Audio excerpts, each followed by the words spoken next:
Hello everyone, कैसे हो आप सब। जैसा कि आप सब जानते हैं, हमने न्यू एनसीईआरटी की क्लास 8th की साइंस की एक न्यू चैप्टर रीडिंग की सीरीज़ स्टार्ट की हुई है। इसके अंदर हम 4th चैप्टर कर रहे हैं। 4th चैप्टर का पार्ट 6 मैं आपसे आज डिस्कस करने वाली हूँ। हमने लास्ट वीडियो में हमने ये डिस्कस करा था कि अगर किसी भी अप्लायंस के अंदर करंट पास करता है तो वो क्या करता है, हीटिंग इफेक्ट जनरेट करता है। ठीक है, उसे हम क्या कहते हैं, heating effect of electric current या जूल इफेक्ट। तो आगे हम स्टार्ट करते हैं। Think like a scientist. अगर एक वैज्ञानिक की तरह आप सोचते हैं तो ये activity should be carried out strictly under the supervision of a teacher.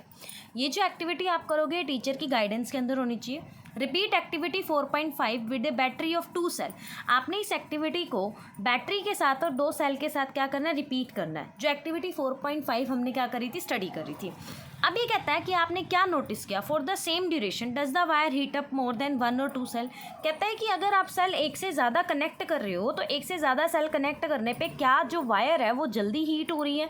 The amount of heat generated is more in the experiment with 2 cell.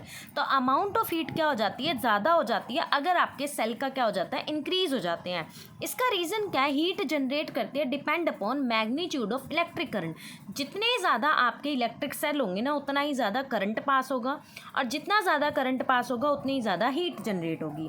Heat generated in a wire depend upon material. जो heat generated है wire की वो 3 चीज़ों पे depend करती है। आप यहाँ पे ध्यान रखो मटेरियल पे कि आपका मटेरियल कौन सा है, मतलब कौन सी मेटल है। दूसरा थिकनेस के ऊपर, उसकी मोटाई कितनी है। तीसरा लेंथ ऑफ वायर के ऊपर। चौथा है duration for which the current flow. ऐसी duration for which the current flow, मतलब कितने समय में आपका करंट फ्लो कर रहा है, मतलब 1 सेकेंड, 2 सेकेंड, 3 सेकेंड या नैनो सेकेंड्स, मिली सेकेंड्स के अंदर। In grade 7 we will learn about that incandescent lamp. हमने क्या करा था, ग्रेड 7 के अंदर इनकैंडिडेंट लैम्प के बारे में पढ़ा था, जो ग्लो करते हैं because it's filament is heated by electric current. Electric current की वजह से इनका जो फिलामेंट होता है वो क्या करता है, हीट कर जाता है। Many household appliances such as electric room heater, stove iron, immersion rod, water heater, kettle, hair dryer, ये सब इसी प्रिंसिपल पे इफेक्ट वर्क करते हैं। तो कौन सा प्रिंसिपल है, heating effect of electric current. All this devices contain a road और कोइल ऑफ वायर। अब जितने भी डिवाइसेस हैं ये अपने अंदर एक रोड या फिर कोइल ऑफ वायर कंटेन करते हैं, जिसे हीटिंग एलिमेंट बोलते हैं या हीटिंग एलिमेंट बोलते हैं। अब ये जो हीटिंग एलिमेंट होता है, कुछ अप्लायंस होते हैं जहाँ पे ये एलिमेंट विजिबल होता है और it can be seen glowing red hot, और ये हमें लाल रंग का दिखाई देता है। Oh now I understand why the incandescent torch lamp sometimes used to get warm when we did the activity of make it glowing using an electric cell। अब कहता है कि अगर मेरे पास कोई टॉर्च लैंप है और हम देखते हैं कि वो गर्म क्यों हो जाता है, तो हमें इस एक्टिविटी से ये पता लगा कि जब भी कोई इलेक्ट्रिक सेल किसी चीज़ को ग्लो करता है ना, ग्लो करने के बाद वो हीटिंग इफेक्ट क्या करता है, जनरेट करता है, जिस वजह से वो क्या हो जाता है, हमारा वार्म हो जाता है।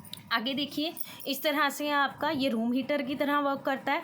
ये हीटर है जो हमारा खाना बनाने के लिए, जैसे पुराने ज़माने में आपने देखा होगा, वैसे अब भी ये अवेलेबल है। ये कैटल होती है, इलेक्ट्रिक कैटल, ठीक है। ये आपकी प्रेस होती है, ये रोड होती है, ये आपका ड्रायर होता है। अगर आपने ड्रायर को देखा हो ना, ड्रायर के अंदर की तरफ से रेड कलर की हीट निकलती है। आगे देखो, simple hot electric heating appliance. Room heater हो गया आपका, electric stove, kettle, iron, water heating, immersion coil, hair dryer. अब कहता है heating effect of electric current usefully क्या करता है, बहुत एवरीडे अप्लायंस के लिए यूज़ किया जाता है। Sometimes it can cause problem, कई बार ये प्रॉब्लम भी क्रिएट करता है क्योंकि एनर्जी का लॉस हो जाता है वायर में ड्यूरिंग ट्रांसमिशन। तो ओवर हीटिंग जब अप्लायंस में होती है तो वो क्या करता है, प्लग को डैमेज कर देता है, सॉकेट को डैमेज करता है, और प्लास्टिक पार्ट जो होता है वो क्या पता मेल्ट भी हो जाए। इवन लीड टू वायर, और वायर क्या होती है आपकी, जलने लग जाती है। In household circuit there are safety devices. Household circuit में कुछ सेफ्टी डिवाइसेज होते हैं जो प्लेस होते हैं सर्किट में टू मिनिमाइज सच इंसिडेंट, कुछ इंसिडेंट्स को मिनिमाइज करने के लिए। Step further to prevent unnecessary heating in household switch board. तो हम क्या करते हैं, हाउस होल्ड के अंदर क्या करते हैं, स्विच बोर्ड्स लगाते हैं ताकि हम इससे प्रिवेंट कर सकें। कैसे, it is important to use appropriate wire. आपका सबसे पहले आप जो घरों में तार इस्तेमाल कर रहे हो बहुत अच्छी होनी चाहिए। प्लग जो इस्तेमाल कर रहे हो, सॉकेट जो इस्तेमाल कर रहे हैं, उनकी rate of specific electric current connection सही होना चाहिए। इट मीन्स वो इतने हो कि आपका हीटिंग इफेक्ट को क्या करे, झेल पाए, उसको क्या करे, कोई नुकसान ना पहुँचे। आगे कहता है beyond house hold use heating effect of electric current has several industrial appliance. House hold use में अगर हम हीटिंग इफेक्ट इलेक्ट्रिक करंट देखते हैं तो बहुत सारे अप्लायंस हैं इंडस्ट्रियल के। One notable example, steel manufacturing industry. Steel manufacturing industry specially design की जाती है हाई टेम्परेचर फर्नेस में। इसमें एनक्लोज स्पेस होता है जो हीट जनरेट करता है, इसमें इलेक्ट्रिक करंट होता है जो हीट प्रोड्यूस करता है। जब ये इलेक्ट्रिक करंट हीट प्रोड्यूस करता है तो इसको हम इस्तेमाल करते हैं मेल्ट करने के लिए, फिर उसे हम रिसाइकिल करते हैं। स्क्रैप स्टील मतलब जो हमें स्टील इकट्ठा होता है, स्क्रैप का मतलब क्या होता है, जैसे जो बर्तन टूट जाते हैं या आप उनको क्या कर देते हो, सेल कर देते हो कबाड़ी वाले को, ठीक है, converting it into usable steel, और उसे फिर नया क्या करता है, यूजेबल स्टील के अंदर कन्वर्ट किया जाता है। नेक्स्ट आगे आ जाता है the portable source of electricity such as cell and battery are so fascinating. कहता है कि अगर आपके पास कोई पोर्टेबल सोर्स है एनर्जी का, सेल या बैटरी का, वो बहुत फैसिनेटिंग है। We could light up small lamp, हम स्मॉल लैम्प की बात करते हैं, तो like a magnet and a heat up a wire, तो वो क्या करता है, एक मैग्नेट होता है उसके अंदर और वो क्या करता है, हीट कर देता है वायर को। यहाँ पे देखो उन्होंने क्या बोला है कि मेरे पास कोई भी पोर्टेबल सोर्स है इलेक्ट्रिसिटी का, चाहे सेल मान लीजिए चाहे आप बैटरी मान लीजिए, अगर आप उससे कोई स्मॉल लैंप जलाते हैं ना तो उसके अंदर जो मैग्नेट होता है ना वो वायर को क्या कर देता है, हीट कर देता है। Yes but you have ever wondered what is inside these cell and batteries that produce electricity. अब क्वेश्चन ये राइज होता है कि इन सेल के अंदर ऐसा क्या प्रेजेंट होता है जिससे ये करंट प्रोड्यूस करते हैं, इलेक्ट्रिसिटी प्रोड्यूस करते हैं, तो हम वो आगे स्टडी करेंगे। How does a battery generate electricity. अब कोई भी बैटरी इलेक्ट्रिसिटी कैसे जनरेट करती है, तो यहाँ पे देखो सबसे पहले उसने बताया कि let's start one of the earliest type of electric cell ever made. तो नहीं, हम इलेक्ट्रिक सेल के बारे में स्टडी करेंगे। सबसे इंपॉर्टेंट सेल आ जाता है वोल्टिक सेल।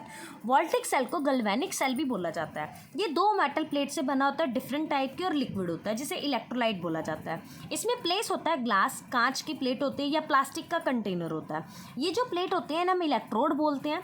ये पार्शियली डिप करते हैं इलेक्ट्रोलाइट के अंदर इस तरह से, ठीक है। आमतौर पे से वीक एसिड या सॉल्ट सॉल्यूशन के अंदर डाला जाता है। केमिकल रिएक्शन करवाई जाती है प्लेट के अंदर इलेक्ट्रोलाइट के अंदर इलेक्ट्रिसिटी प्रोड्यूस करने के लिए। जब भी सर्किट कनेक्ट करता है ना इलेक्ट्रिक करंट को, तो वो फ्लो करता है आपका पॉजिटिव टर्मिनल से through the circuit of negative terminal. अब यहाँ पे ये ध्यान रखना कि सर्किट में करंट कैसे फ्लो करता है, positive to negative. Over time the chemical get used up. अगर आप लगातार केमिकल को यूज़ करें तो सेल स्टॉप वर्किंग, सेल क्या करता है, काम करना बंद कर देता है। It is then called dead, उसे हम क्या कहते हैं, डेड, या वो ख़त्म हो गया है। And can not supply any more electricity, और वो क्या है, ज़्यादा से ज़्यादा इलेक्ट्रिसिटी सप्लाई नहीं कर पाता। यहाँ से आपको समझ आया। यहाँ पे हमने वोल्टिक सेल करा जिसे गैल्वेनिक सेल बोला जाता है। इसमें दो मेटल रोड होती हैं, अलग अलग मटेरियल की बनी होती हैं, और एक लिक्विड के अंदर इन्हें क्या होता है, डिप किया जाता है। अब जो लिक्विड जिसमें इसे डिप करने के बाद जो सेल बनता है उसे इलेक्ट्रोलाइट बोलते हैं, जो किसी भी ग्लास कंटेनर में या प्लास्टिक के कंटेनर में रखा होता है। उसके बाद इन्होंने बताया कि जो सोल्यूशन हम लेते हैं या तो वो वीक एसिड होना चाहिए या सॉल्ट सोल्यूशन होना चाहिए। फिर उन्होंने ये बताया कि जो सर्किट है, सर्किट के अंदर जो करंट फ्लो कर रहा है वो पॉजिटिव से नेगेटिव टर्मिनल फ्लो कर रहा है। अगर केमिकल ज़्यादा लंबे समय तक यूज़ कर रहे हो तो सेल काम करना बंद कर जाएगा। इट मीन्स वो सेल क्या हो जाएगा, डेड हो जाएगा और इलेक्ट्रिसिटी को सप्लाई नहीं करेगा। यहाँ तक आपको समझ आ गया। आगे देखो, ये मेरे पास इस तरह से कंटेनर है, इसमें दो इलेक्ट्रोड है, एक इलेक्ट्रोड 1 है, एक इलेक्ट्रोड 2 है, और बीच में जो सोल्यूशन है दैट इज़ इलेक्ट्रोलाइट, ठीक है। इसमें एक वायर कनेक्टेड है, एक इलेक्ट्रिक लैंप है जिससे हमें ये पता लगेगा करंट हमारा फ्लो कर रहा है या नहीं। एवर हियर द वोल्टिक और galvanic cell get their name to Italian scientist. अब गैल्वेनिक और वोल्टिक सेल दो इटालियन साइंटिस्ट पे बना, एलेजेंड्रो वोल्टा एंड ल्यूंगी गैल्वनी। ये दो साइंटिस्ट हैं 1700 ईस्वी में। गैल्वनी ने नोटिस किया था कि जो डेड फ्रॉग लेग किक्ड होता है ना, जो फ्रॉग लेग किक्ड, जो आपका फ्रॉग होता है डेड मरा हुआ, when touch with different metal, वो क्या करता है, दो अलग अलग मेटल से टच करता है, कॉपर और आयरन। तो it was already known by then that electricity could stimulate muscular motion. तो क्या करता है, इलेक्ट्रिसिटी क्या करती है, मस्कुलर मोशन स्टिमुलेट करती है। तो गैल्वनी ने ये बताया था thought the electricity came from the frog itself. तो जो इलेक्ट्रिसिटी है वो फ्रॉग से अपने आप आ गई। बट वोल्टा ये कहता है कि उसका विचार अलग था। ही believe that electricity came from the metal. उनका मानना ये था कि जो इलेक्ट्रिसिटी है वो मेटल से आई है, ना कि फ्रॉग से। तो टेस्ट दिस, उन्होंने टेस्ट करा। ही used salt water soaked paper. उन्होंने नमक वाला पानी लिया और एक पेपर लिया जो उसमें डिप कर दिया। इंस्टेड ऑफ फ्रॉग लैग, उन्होंने फ्रॉग लैग की जगह still goat an electric current, वहाँ से उन्हें क्या मिला, एक इलेक्ट्रिक करंट मिला।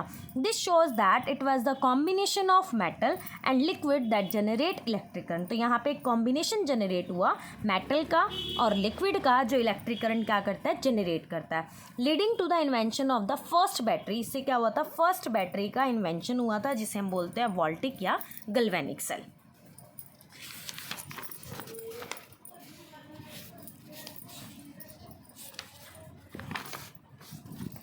होप सो आपको ये चैप्टर की रीडिंग समझ आई होगी।